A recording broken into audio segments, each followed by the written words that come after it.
For Family by Nanook 888. Chapter 11. Truth Will Out. The supreme ruler of the galaxy rarely received supplicants anymore. Generous moods, even feigned, were few and far between, and this director of a money-strapped network of orphanages was not wasting the rare opportunity for which he had spent countless hours lingering in the halls of the Imperial Palace.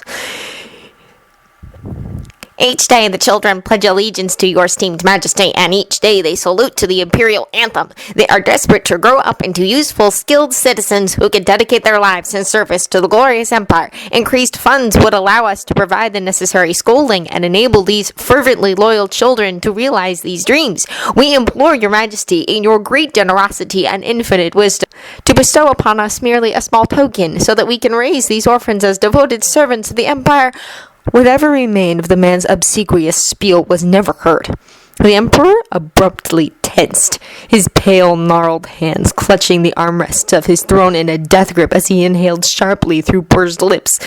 The light side of the Force stormed through Imperial Center, the brightness penetrating the mantle of darkness shrouding the palace and piercing the black hole that was Darth Sidious. The Sith Master couldn't recall ever having been held captive by fear as he was then. The Force proclaimed a rival to his own immeasurable power, a bastion of the light side who was slowly drawing the balance away from his control. He desperately sought the identity of such a formidable challenger. The young Skywalker would eventually wield considerable power when fully trained, certainly more so than the half-human Vader, but he was as yet a long way off from being able to affect the cosmic shockwave that had just ripped through the galaxy.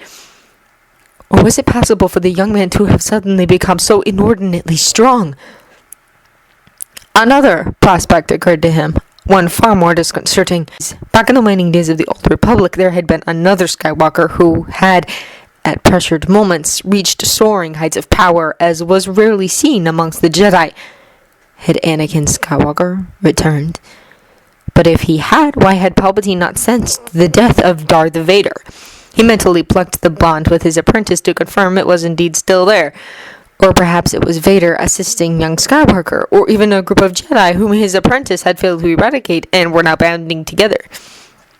Palpatine impatiently dismissed the supplicant before him, agreeing to his pleas, just to be rid of him. He barely registered the man blathering something about eternal gratitude before the Red Guards responded to his signal and rapidly emptied the throne room. "Summon my chief engineer," he snapped at an aide hovering nervously in the wings. Whatever was happening out there, it was time to step up his plans and replace his aging apprentice with younger blood. A measure of anticipation tingled through him, gradually supplanting the fear that had no place in his psyche. The young Skywalker would end the rebellion once and for all. He would succeed where his father had failed. Together they would bring order to his empire and put the Force to rights. Glowing embers sparked from the logs. They floated up with the column of smoke and rolled across the slanted roof of the small mud hut. Wizened eyes followed their fluttering path until the embers escaped through the crude hole at the top. Yoda grasped his gimmer stick, feeling every one of his 900 years as he leaned forward to prod the logs. He froze as a tidal wave of the Force flooded through him. The light side, ablaze with life and purpose, sang with a resonant power as it cascaded through the galaxy. With his every fiber in tune with the Force, Yoda was able to recognize the herald of its champions, the father and son who together had raised it from darkness and given life to the light. His gimmer stick fell quietly from loose fingers to the earthen floor. He saw what was and what could be. He saw plots in motion and many possible futures. The fate of the galaxy, the fate of the Force itself, was poised on this pivotal moment in time, resting on Anakin and Luke Skywalker. Yoda sat there for a long moment, his pointy ears quivering and his eyes becoming huge with the enormity of this shift in the Force. Eventually, he relaxed back on the faded brown bed, closed his eyes, and did what he did best. The old Grand Master of the Jedi Order immersed himself in the Force to meditate on the return of Anakin Skywalker. Leia swayed, then crumbled to the ground. There was one moment of staring in mute incomprehension where no coherent thought could take root through the stupefied shock. Then all at once, Luke was hurtling to her side. Han was dragging himself by his arms toward her and repeatedly calling her name. Chewbacca was bellowing and decimating the battle droids in a tempestuous rage. Anakin planted himself over Luke like a Gundark in his prime, and Lando focused on covering everyone while keeping clear of the deadly lightsaber. Leia! Stay with me, Leia! Luke folded back the front flap of her jacket, applying pressure to the warm, sticky, deep red stain. He delved frantically into the Force, shaking with but inexplicably it shirked away just out of reach. He tried harder, attempting to impose his will, but the Force only became more elusive, its customary light fading to gray. No! He needed the Force! Without it, Leia might... Luke was seized by such a despair as he had never felt in his life. Not when his aunt and uncle had been killed, not when Vader had revealed himself to be his father, not when he had doubted his own strength to resist the dark side. It clenched his heart and lungs in its iron grip until he couldn't draw breath. Darkness encroached. Feel her presence, Luke. It was a perfectly tranquil voice in complete contrast to the mayhem unfurling within. Infused with the light side of the Force, Anakin's telepathic words lit through the fog of fear that had momentarily eclipsed him. It was a warning, an injection of rationality and encouragement all combined. Luke blinked. He could still feel Leia's presence, weakened and muffled as it was, but she was still alive. Reason, logical thought, awareness, all flooded back. And with it a terrible realization. That darkness... Had he almost... Use the Force, Luke. Help her. Keep her unconscious so her heart rate remains steady. Seal the wound to stop the bleeding. Luke looked up at his father. The black mask momentarily turned his way, nodded fractionally. Luke could find no words to describe just how much he appreciated his father's guidance and silent reassurance in that moment. Closing his eyes, he took a moment to channel his mind into calm and return to a semblance of his usual self before sinking into the Force again. This time it gravitated eagerly towards him, flowing effortlessly as he directed it towards Leia. He cast a soothing cloak of sleep over her mind before turning his attention to the blaster hole. He had only a very basic understanding of healing, but the Force intensified around the wound and seemed to work its own magic. Leia! Han dragged himself up beside them, hands anxiously reaching out towards her but hesitating to touch her in case he disrupted whatever Luke was doing with his eyes closed. Come on, sweetheart, he pleaded, his voice bereft of his usual bravado. Two figures rounded the gunship at a full sprint and drew to a skidding halt. Lando instinctively aimed at them, just as he had been doing at any droids that came into range, and only just pulled his blaster up in time when he recognized them. But whatever he might have said in rebuke died on his lips as he saw Tran's expression. Is she... Tran couldn't seem to finish his question. His face was so white, he looked almost green. She lives, for now. Vader's deep rumble enlightened them over the buzzing of his lightsaber as he protected Luke and, by extension, the whole group as they crowded around Leia. Why did you shoot her? Shocked faces looked from one to the other. I was aiming at you! Tran insisted, as if that explained everything. But then he realized just what he had admitted and to whom, and he started babbling fearfully. But only because you chucked your lightsaber at her. I just assumed, I mean, what would I have done? I couldn't see the droid behind her. Or at least I didn't at first. You shot her? Han's face turned red. Chewie roared, teeth bared. It was nobody's fault, came a quiet voice. Luke had opened his eyes. He tucked his glistening, red-stained hands under Leia's back and knees, lifting her in his arms as he rose to his feet. Wait, Han cautioned. We shouldn't move her. We're leaving, Luke replied, his voice unnaturally calm. Only then did they hear the increasing whine of the Falcon's engines as it swooped straight down the gaping hole above them until it was hovering right over their heads. The blaster cannon attached beneath the ship was already targeting the B-1 battle droids around them as the ramp lowered. Master Luke! Came a voice that Han had never thought he'd be happy to hear. R2 traced your comlink signal, and we came as quickly as we could. Oh no! Princess Leia! 3PO tottered just inside, his distress evident as he saw Leia's unconscious form in Luke's arms. Aided by the Force, Luke leapt up easily onto the lowered ramp. Chewie, even with Han over one arm, fared little worse as he hoisted himself up. Where's Cara? Lando asked as he, Tran, and Mizay scrambled up ungracefully after them. She had to leave, was all Luke said in response. He felt the focus of his father's attention on him, but Anakin held his tongue. To the complete astonishment of his friends, Luke turned to Vader down on the warehouse floor. "Are you coming?" "What?" Han exclaimed. Oh no, no way! Vader is not coming on my ship! I'd rather carbon freeze myself all over again and become Jabba's new interior design feature than... Luke barely heard him ranting. "Please, father, I need you." It was a no-brainer. Anakin leapt lightly up after his son and closed the ramp with a touch of the Force. "Oh my!" 3PO cried, his eternally stunned expression somehow managing to convey even more astonishment than usual. "R2," Luke called over the intercom, "get us out of here!" Mara ducked down behind a cluster of rocks as the Falcon roared past and disappeared into the darkening sky. She remained huddled there long after it was safely out of sight, her uninjured left hand trembling as she clutched the binoculars to her chest. "Vader is my father." She knew there could be a perfectly innocent, different explanation for why Vader had fought alongside Skywalker against the battle droids, why Vader had stood over Skywalker and guarded him as the Jedi had tended to the wounded princess, and even why Vader had astonishingly departed with the rebels.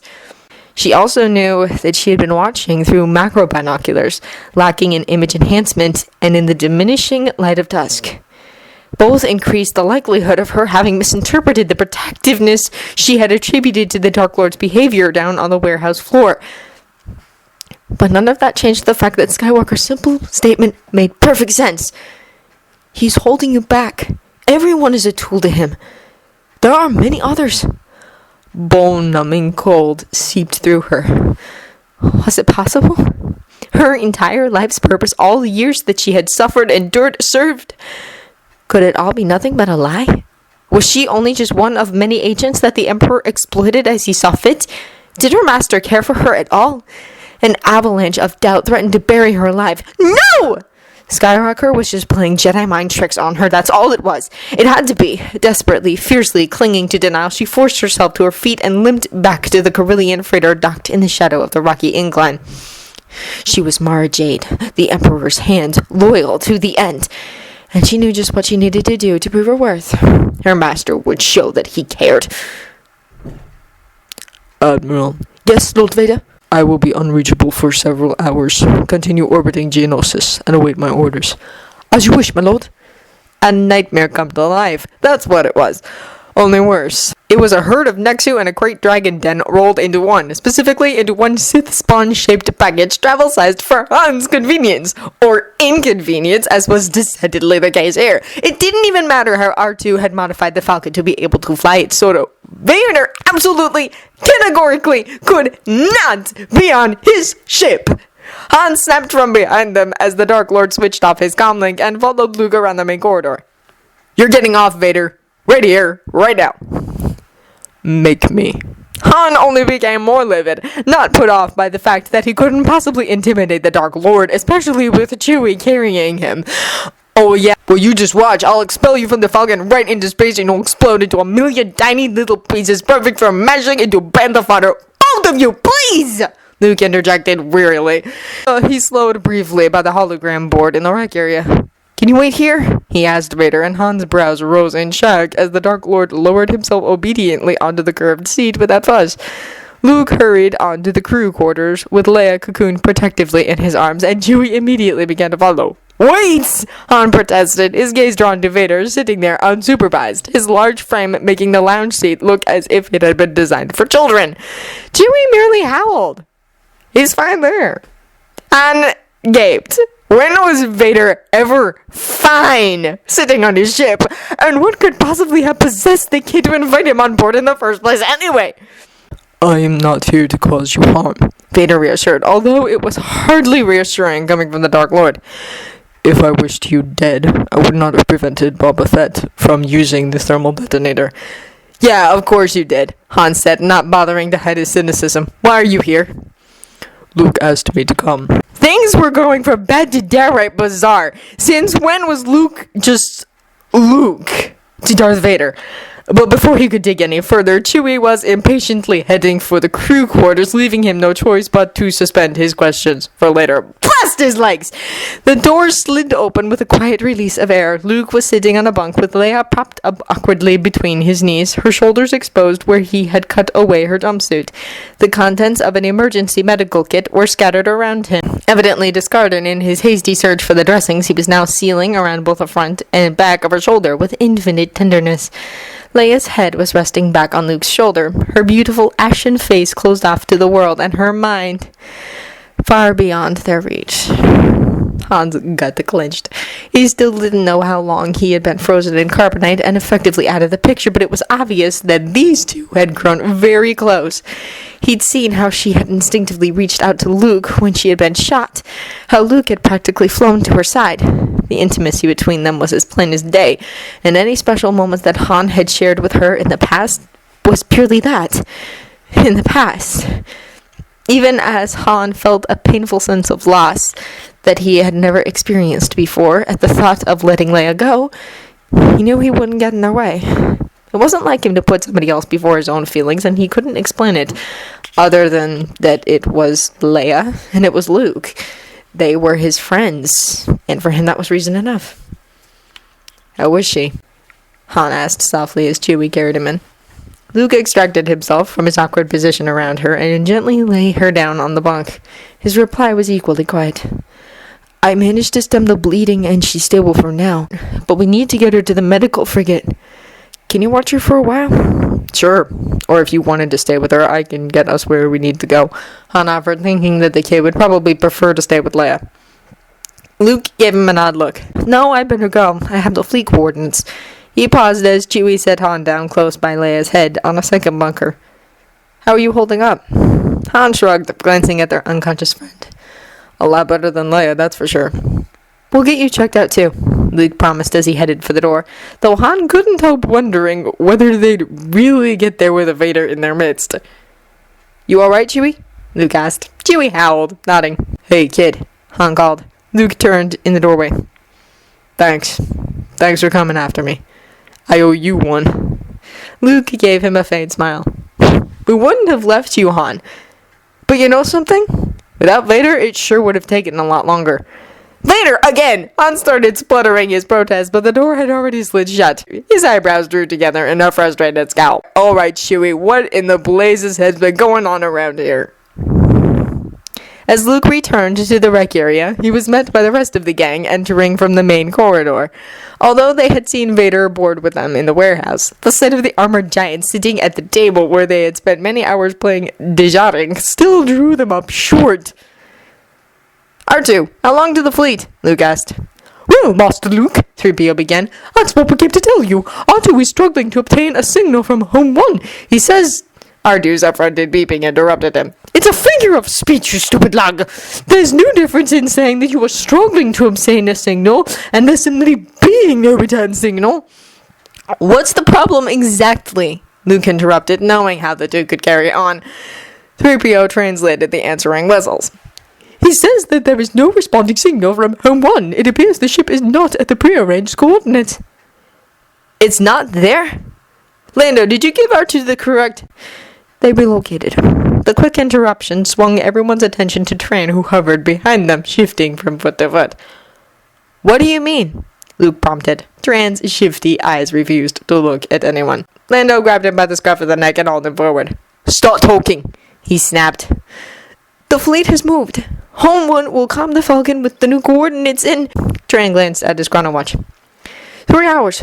The new rendezvous point will be another hour or two away. Oh dear!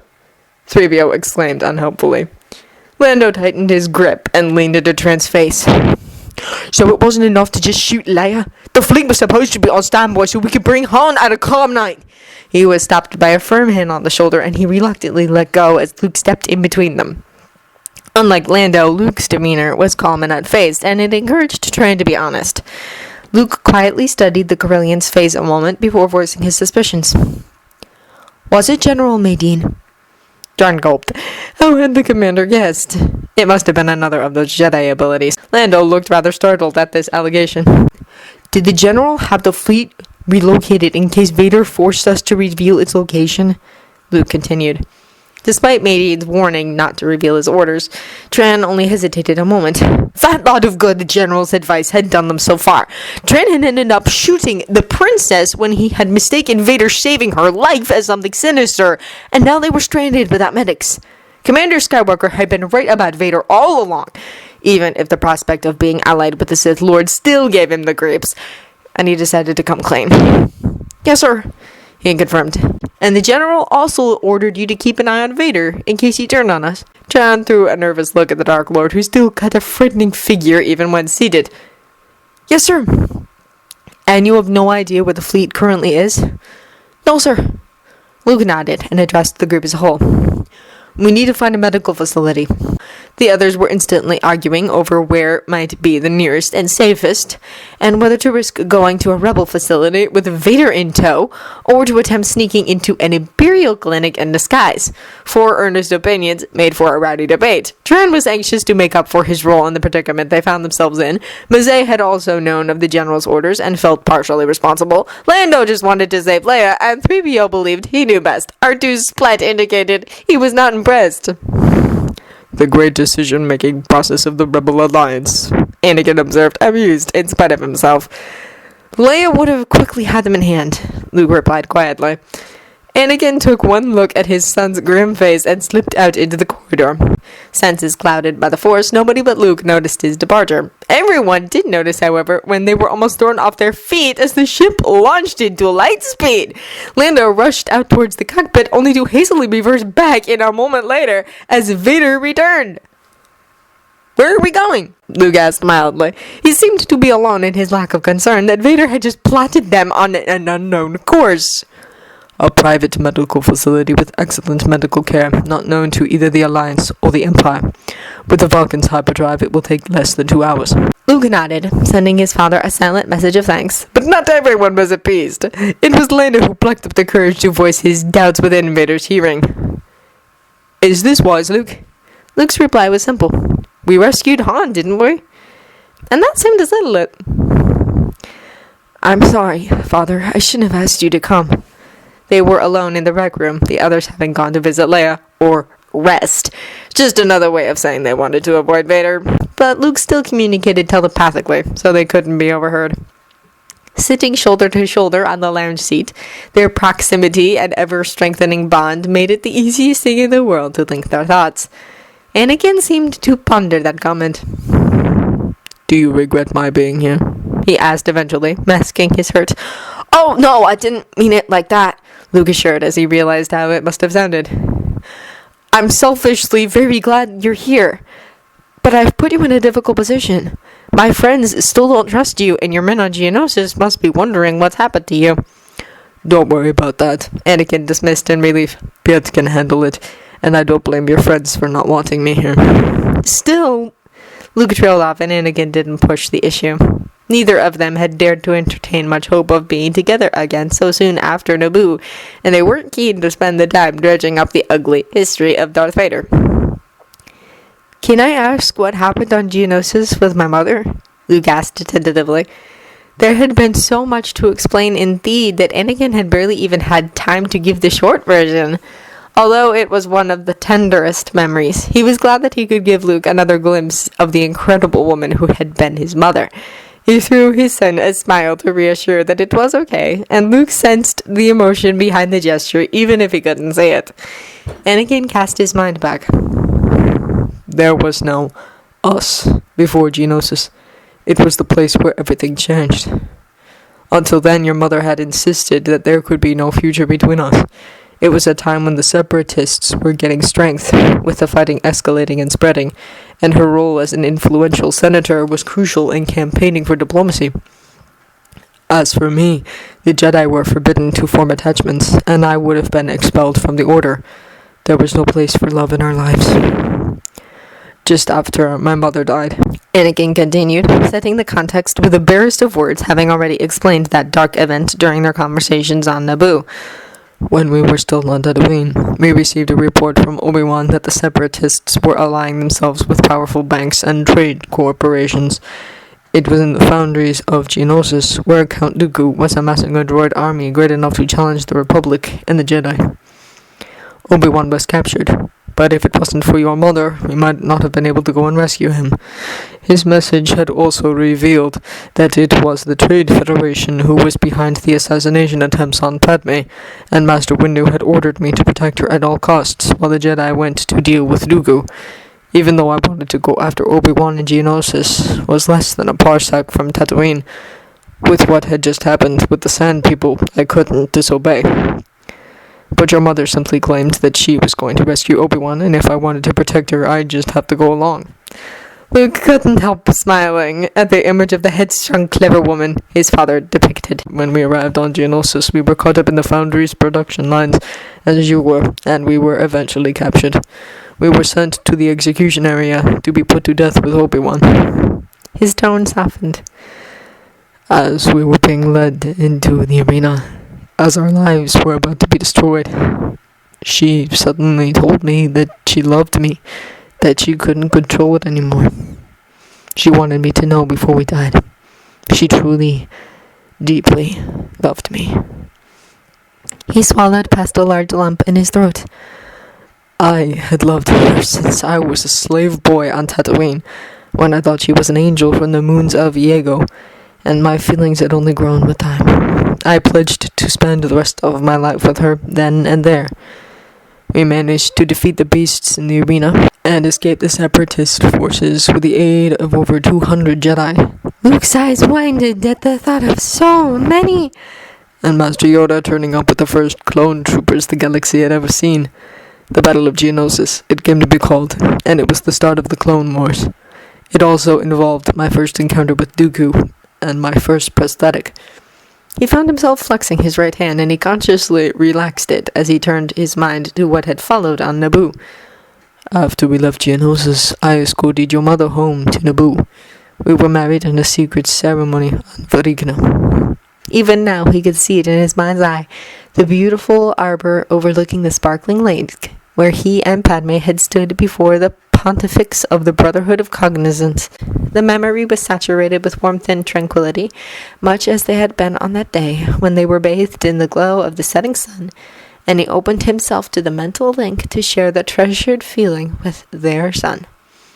Luke only now understood just what his father had done for him in helping to rescue Han, the depth of emotion he had been forced to deal with in returning to the place that held so much meaning. Luke was deeply touched and humbled. And unexpectedly, it hurt to think that nobody else could know this Anakin Skywalker, the man he now was, as Luke knew him. Instead, all they could see was a Sith Lord with a past too terrible to allow for any reconciliation. It must have been difficult going back there, Luke said with feeling. Actually, once I was in the foundry, it wasn't so bad. In fact, it was kind of nice being there with you in the place that held so much meaning. Luke took a moment to appreciate the sentiment. A smile tugged on his lips. I never pegged you as the kind of man who says, kind of nice. Anakin shared his mirth, but it soon faded away on a bittersweet note. There were a lot of things he should have been, and a whole lot that he shouldn't. He didn't dampen the moment by mentioning it, but Luke still picked up on the thought, and he in turn became troubled. It had been gnawing at him, scratching for attention on the edges of his mind ever since they left Geonosis.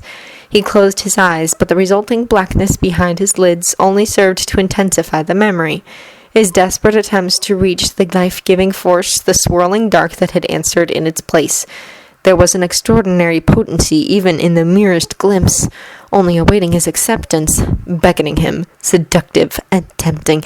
He snapped open his eyes, flooding his vision with light. Was that the dark side? Anakin didn't soften the blow. His son needed the truth. Yes. Luke winced. Fortunately, Anakin could also reassure. But you didn't use it. It merely called, as it calls on all Jedi at one point or another. If you are ever tempted again, you know exactly how it feels. You will be prepared to turn away. What if I'm not strong enough? The answer was out before Luke could curb it, and he was glad. A secret fear that was his constant companion. He knew it would only serve him ill. You resisted on Bespin, Luke, and you resisted on Geonosis. You are strong enough. His father's confidence was touching, but he didn't share it. Rejecting the dark side when he was still balking at being the offspring of Darth Vader was easy. On Geonosis, Anakin had brought awareness back to him with just a few words and a touch of the Force. Luke looked up with stricken eyes. If you hadn't been there... But I was, Anakin interrupted before Luke could take that thought any further. Your first encounter with the dark side, and it was the will of the Force that you didn't experience it alone. You are not destined for darkness, my son. Believe in yourself as your friends believe in you, as you believe in them. You fight for what is good and right. That is your calling and your strength. What a far cry from his rhetoric on Bespin! Anakin's inspiring words brought to mind similar advice from Yoda. Self-sacrifice came much more naturally to Luke, and he could easily be strong for the sake of others. Being strong for himself was an area he clearly needed to work on. You should have gone into politics, Luke replied eventually, making Anakin grimace. That was always your mother's forte. I only ever knew of one type of politics. Aggressive negotiations. Luke laughed. I can imagine you were quite adept. Obi-Wan and I both, Anakin replied with good humor. Their thoughts took them each in their own directions. Politics, for Luke, meant Leia, and he stretched his senses towards the crew quarters where she rested. He could tell from the aggravated emotions emanating from Han that Chewie was filling him in on the last few months, but Luke considered it only long enough to make a mental note to smooth Han's ruffled feathers later, before turning his focus on Leia. Her presence was muted by unconsciousness, but she was still stable. He immediately noticed the sparkling shimmer that had not been present before those shocking few seconds when she had looked at him as he had never expected to see her. Although it was nothing close to her blinding aura during the full-blown, Force-enhanced moment, her presence still retained the after-effects. She was clearly Force-sensitive and of some considerable measure, judging by what he had seen. There had been moments in the past where he had speculated it in jest, but it had never been a serious consideration. He wondered how he had not sensed it before. Is it possible to mask one's Force sensitivity? Anakin stirred, having been lost in memories. He knew without prompting who his son referred to, and he turned his attention toward the princess. There was something about her presence, as if it should have been familiar, but he couldn't quite place it. One's connection to the Force can be blocked, although it takes a master of considerable power and skill. How long the effect lasts depends on any number of things, whether the procedure is repeated over time, how sensitive the individual is, any traumas or extreme emotions, the presence of other Force sensitives nearby. They all play a part. And yes, Anakin added, anticipating Luke's next question, it looks as if somebody has blocked her at some point, quite possibly when she was very young. She may have experienced moments when the Force aided her, but it would not have been substantial until now. The surge in the Force seems likely to have been the main trigger for her now breaking free. Would Palpatine sense her? At her current intensity, not from this distance, but as a precaution, it would pay for her to learn to shield herself as soon as she is able. Luke nodded. There was another matter that was concerning Anakin. He didn't want to alarm his son, but he was all too aware of its import. This changes things, he began. Luke looked at him in question. She knows much anger and fear, mostly towards me, and with good reason, but in view of her Force sensitivity, there was no need to say any more. Luke knew Leia well. She had an admirable sense of honor and justice, but she was also quick to anger, and she did not look kindly upon those who did wrong. With Vader, she harbored great personal animosity, which she had temporarily set aside in order to save Han and for the good of the galaxy. But Luke knew that the ill feeling still simmered deep inside. Now, the consequences did not bear thinking about. I'll speak to her as soon as possible. Anakin felt for him. On one count, at least, he could reassure him. We're almost there, Luke. It's an excellent medical facility. She will recover. Luke managed only a tight smile. A small movement caught their eye, and they both turned their heads toward the main corridor. It was the usually fearless droid, who was half hiding behind the wall in an uncharacteristic display of timidity. R2, Luke called. Come on in, he won't bite. R2 contemplated this for what was a considerable hesitation for a droid, before eventually deciding to extend his third leg and roll across the floor. He came to a rest beside Luke on the other side from Anakin and silently regarded the armored figure through his visual receptor. "It's good to see you again, R2, Anakin said, wishing he could do away with the deep rumble of the vocalizer. "You know each other?" Luke asked in surprise. The large helmet nodded. "He was a gift to me from your mother when I became a Jedi Knight. We had many adventures together, didn't we, R2? The droid responded with a melancholy bleep. Even in his surprise, Luke had the presence of mind to sweep the area with the Force to make sure they weren't being overheard. "I had no idea. And to think that I came across him and 3PO on Tatooine, out of all the countless droids and all the possible places in the galaxy. It must have been the work of the Force." 3PO would be delighted to give you the odds, I'm sure, Anakin mused. Luke laughed. "Don't tell me. You know him too." "I built him." Luke's jaw dropped in astonishment. "He's had a makeover since, and clearly a memory wipe, but it's certainly the same droid. I thought he might be of some help to my mother." "But you were only 9 when you left Tatooine." Anakin grinned behind his mask. "What can I say? I'm a genius." Luke was on the verge of asking who had cleared 3PO's memory banks and why R2's memory appeared untouched, but a light started blinking on a control panel of the technical station on the other side of the room. He pulled himself to his feet. "It looks like we're coming up on wherever we're going." "We'll need to fly through an asteroid field. I could pilot if Solo would allow me." Luke grimaced. "I very much doubt it, but I'll ask." He disappeared in the direction of the crew quarters. Left alone, Anakin and R2 stared at each other. It was Anakin who eventually broke the silence. "I know, I messed up." Anakin splat a series of low, sharp beeps. "Yes, badly," Anakin agreed wholeheartedly. He sighed. "I missed you, old friend." R2 studied him for a moment before giving an inquisitive beep. Anakin wasn't surprised at the question. The droid had always been perceptive. He nodded. "Yes, I'm me again." It computed with all that had been occurring in the last few months.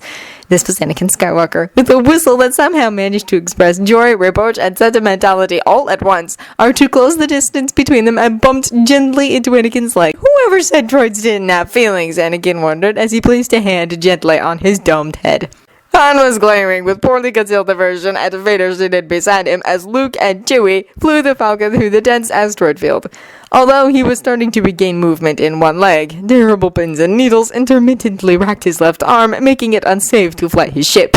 He had been obstinately adamant that Vader would never, ever fly the Falcon, regardless of what Chewie had told him, with surprising enthusiasm about all Vader had supposedly done with the rebellion since Bespin, including enabling his own rescue.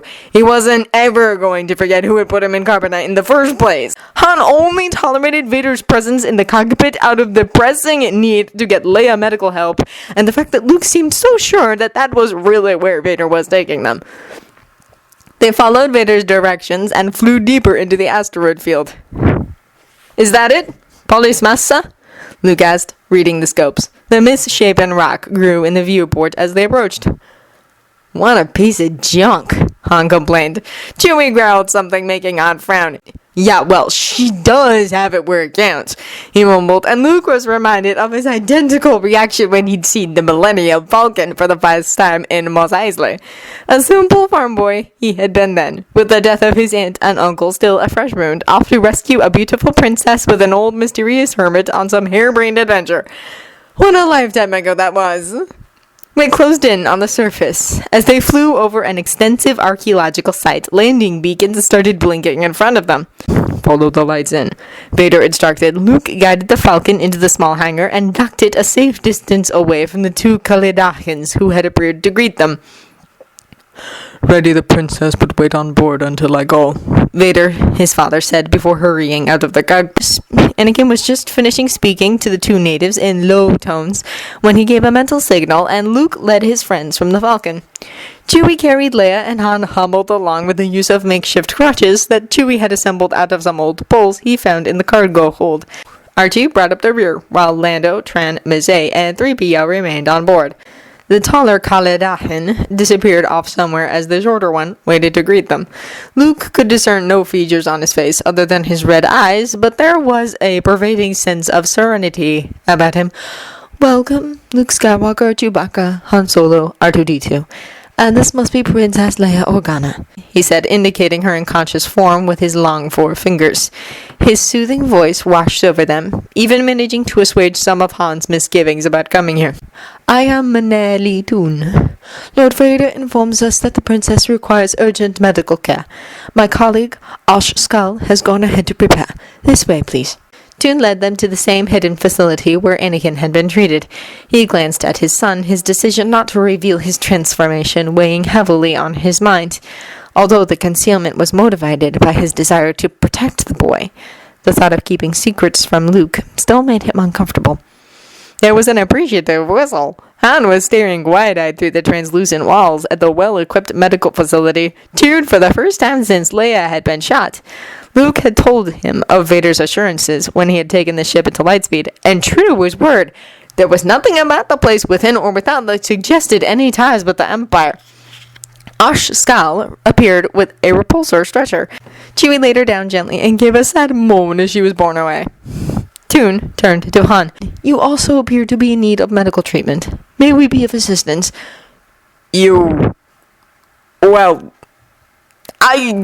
Han started, clearly torn. Luke understood. "Go on, Han. I'll wait for Leia." Han still seemed uncertain, but Luke gave an encouraging smile and nudged him toward the Kaledahin. Han hesitated another moment before allowing himself to be persuaded. "Well, okay, if you insist, but you'll come and get me if anything changes, won't you?" Luke nodded before turning to Chewie. "You should probably go with him, in case he insults our kind hosts." Chewbacca wailed his agreement over Han's protests of perfect manners and loped off, herding on ahead of him. The initial plan had been to go through with the treaty and implement the terms. I gave the pretext of needing time to gather comprehensive intelligence on all elements of the Alliance so that we could be more thorough in its destruction. But I doubt he was ever intending to wait too long. Knowing Palpatine, he would prefer to deal the original blow earlier and then just send me out to root out the stragglers. Now, with the Force as it is, he'll be in even more hurry. He may even bring his schemes forward to the signing of the treaty. Han stilled as it dawned on him just how imminent their confrontation with Palpatine could be. "That's only in 4 days. Do you know what he's plotting?" Anakin had sliced into the Imperial security and Imperial intelligence networks prior to arriving at Geonosis, but he had very little to go on other than what Luke already knew. And with his son being so tight-lipped about a certain individual's abrupt departure, he decided to drop some hints. "Unfortunately not. To me, Palpatine only ever pretended to be in full agreement. All I know is that it may possibly involve my Jade." "Then we need to act first," Luke said simply, not rising to the bait. 4 days gave very little time to prepare, but he knew the Alliance would be ready. They were seasoned veterans in the art of spontaneous ingenuity when it came to dealing with the Empire. Anakin nodded gravely. "We should go to Coruscant as soon as we're assured of the princess's recovery. Will you need clearance from the Alliance leaders?" Luke's expression clouded. "With General Madine behaving as he is, they might not give it. I'll speak to Leia, that might have to do." They turned towards the doors a hissed open and Maneli Toon entered. The Kaledahin stopped 2 steps into the room as the door closed, and he regarded Luke and Anakin before his eyes came to rest on the astromech droid. "May I speak?" he inquired, his voice portraying the uncertainty that his impassive eyes did not reveal.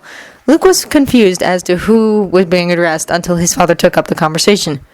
"Yes, R2 is fine," Anakin replied. "I am grateful for your discretion." "You are welcome, Anakin Skywalker." Luke started in alarm. "It's all right, son," Anakin reassured. "Maneli Toon and Osh Skal know who I am, who you are. I asked them not to tell the others." The hushed conversation earlier made sense now. Relieved on that front, Luke asked, "How was Leia?" "The operation is progressing well. We are reconstructing her shoulder joint, and she will soon be healed. However, she is in need of a blood transfusion." Luke paled. "None of us are compatible." With injuries being so commonplace in their line of work, all rebel fighters knew not only their own blood types, but also that of many of their friends and colleagues. Toon cocked his head in a surprisingly human indication of puzzlement.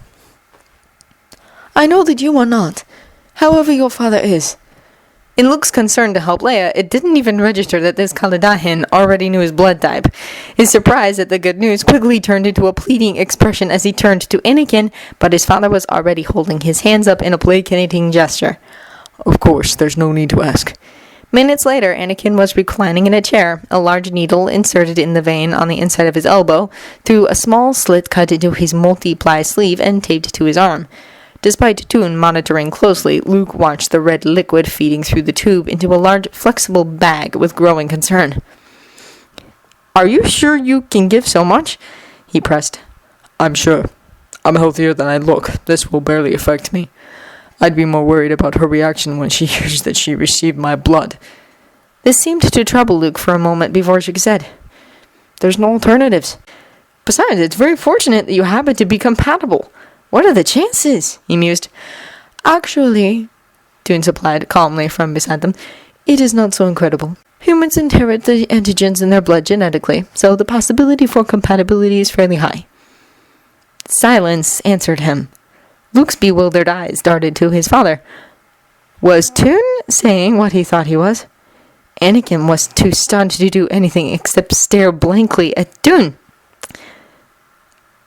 Excuse me? Luke croaked at length. Toon eventually seemed to notice their dumbfounded reaction and turned from one to the other. I must apologize, he said in his ever-soothing tones. As you arrived together and were aware of your relationship to each other, I believed you knew. They stared at him on tenterhooks, the tension mounting with each passing second, but the Kaladahin gave no further clarification. Luke shook his head in pure bafflement. Knew what? He urged. Toon considered them for another long moment before he finally yielded. His serene reply shook them to their very core. Princess Leia Organa is your twin sister. Anakin Skywalker is the biological father of you both.